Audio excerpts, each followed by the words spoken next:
It's beer o'clock on Real Ale Craft Beer, and today we're going to be taking a look at a Marks and Spencer's British Lager. It's been brewed by Woodford's Brewery in Norfolk. It's 5% ABV, and it's coming in a 440 millilitre can. But the difference with this 440 millilitre can is it's got that iconic traditional branding on it. This type of 440 millilitre can, you can tell it's been around a long time, rather than the New World 440 cans. I've got a 6-pack here. I'll just grab one.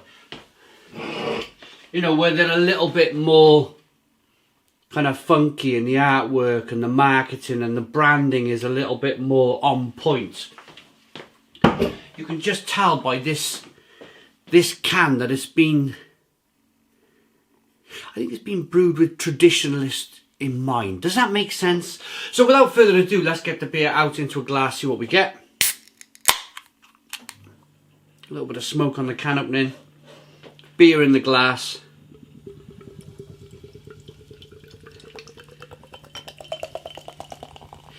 This is your regular Marks and Spencer's shopper.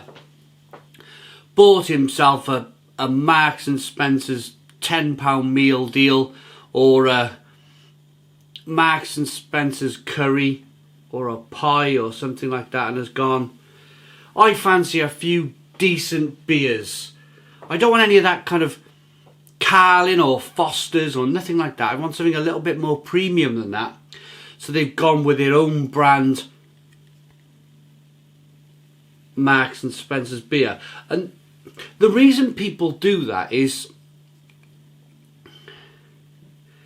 Marks and Spencer's has a reputation for, it's a bit kind of upmarket, if you like. It's more of the premium supermarket.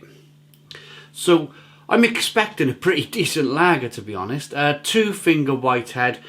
Slow moving carbonation. It's definitely an unfiltered lager. If you look at that closely, you can see little bits of sediment there floating around in the glass. It's a light straw coloured beer. Let's get the aroma.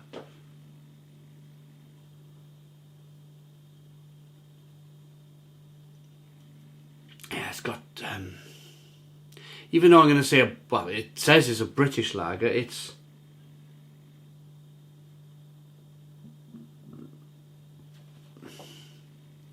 German hops. German or Czech hops in here.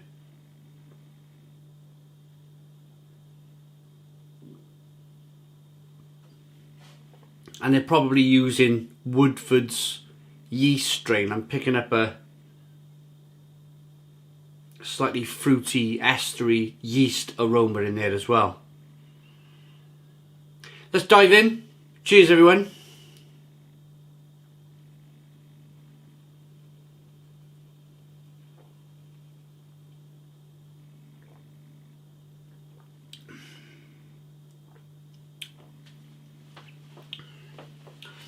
It's pretty good. Pretty good for a lager. It's quite tasty, actually.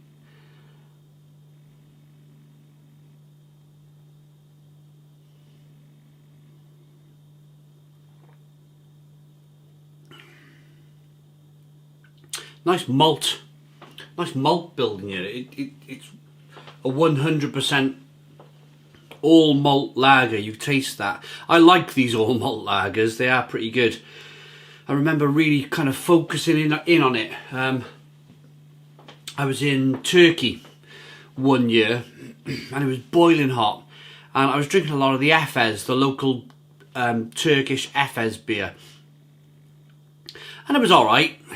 You know, drinking it nice and cold, that type of thing. But then we found somewhere where they sold a few different beers, and I remember a beer advertising that it was all malt in the lager, 100% malt lager it said. So I picked up one of these cold beers.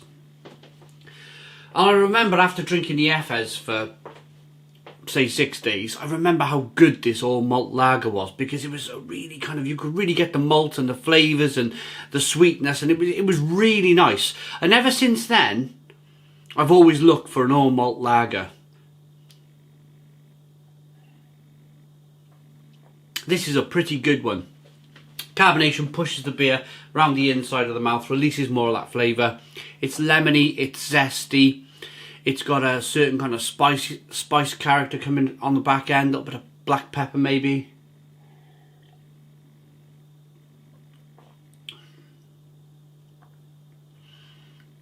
Yeah, nice lemon, sweet, malty. Definitely the Woodford's yeast is making this mark as well. It's a slightly kind of fruity, estery feel, but I could polish off 4 of them, no problem. No problem at all. I could polish off 4 of these British lagers from Marks and Spencer. I used to do a lot of work in the Vale as a carpenter, and used to turn up at these like grand houses and type of place. You do a little bit of work and they'd offer you a cup of tea, and you say, yeah, I'll have a cup of tea, and they'd bring you a few biscuits, you know, and you could see on some of the places you could see the Marks and Spencer stamp on the biscuit, and you know, everything was all nice and fine, and they lived a nice quality of life. I can imagine those very same people in those very same large houses on a Friday night enjoying a few of these Marks and Spencer's British lagers. It's not a bad beer. It's pretty good actually. It's about £1.50 a can as well, which is pretty decent for 2021. So the ingredients are water, malted barley, hops and yeast. There we are. It's a 100% all malt lager. Water, malted barley, hops and yeast. It's a really good beer. I'm really pleased I got round to trying this one.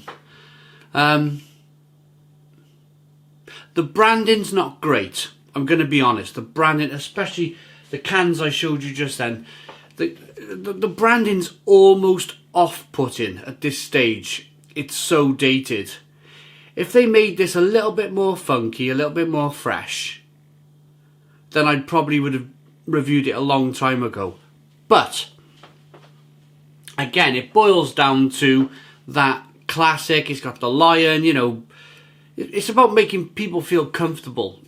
You know, British lion, proud to be British, got my nice big house, got my Marks and Spencer lager, you know, that kind of. There's nothing wrong with that. There's nothing wrong with that at all. I'm just going to rate it. I'm going to give it a rating out of 10.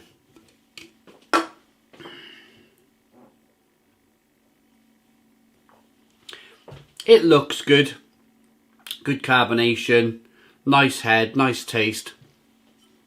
Hoppy, zesty, malty. Probably Woodford's yeast in the beer. I like it, I do. It's an 8 out of 10. 8 out of 10 from Real Ale Craft Beer. Please put your comments in the comments box. Subscribe to our daily beer and food reviews. Give us a big fat thumbs up. Boom! Cheers.